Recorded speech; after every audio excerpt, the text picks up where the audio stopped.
మహిమోన్నతుడు అయిన మా తండ్రి, మీ మితిలేని కృపను బట్టి ఈ దినాన్ని మీరు మాకు ప్రసాదించారు. ఈ దినము పేతురు రాసిన మొదటి పత్రిక 4వ అధ్యాయం మొదటి వచనం. క్రీస్తు మనస్సును మీరు ఆయుధముగా ధరించుకొనుడి. Arms yourselves likewise with the same mind. तुम भी उसी मनसव को हथियार समान ధారణ కరో. ప్రియులారా, క్రీస్తు మనస్సు చాలా అవసరమైనది. అందుచేతనే పేతురు మీ మనస్సుని నడుము కట్టుకోండి అన్నాడు. మనస్సు నిలపాలి. ప్రార్థన చేసినా, బైబిల్ చదివినా, బోధించినా మనస్సు నిలుపుట అవసరమైంది.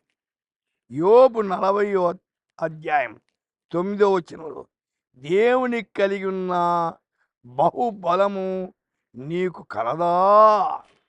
దేవుని బలాన్ని పుంజుకోవాలండి. దేవుని సందు కనిపెట్టాలి.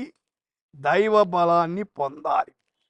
కీర్తన 44:3 మీరు తమ ఖడ్గము చేత వాణిని వ్యాపింపజేసితే వారు తమ ఖడ్గము చేత దేశమును స్వాధీనపరుచుకునేది. వారి బాహు వారికి జయమియ్యలేదు. నీవు వారిని కటాక్షించితే గనుక నీ దక్షిణ హస్తమే, నీ బాహుబలమే, నీ ముఖకాంతి వారికి విజయము కలుగజేసాను. అవును, దేవుడు తన దక్షిణాస్తముతో మనం ఆదుకునేవాడు.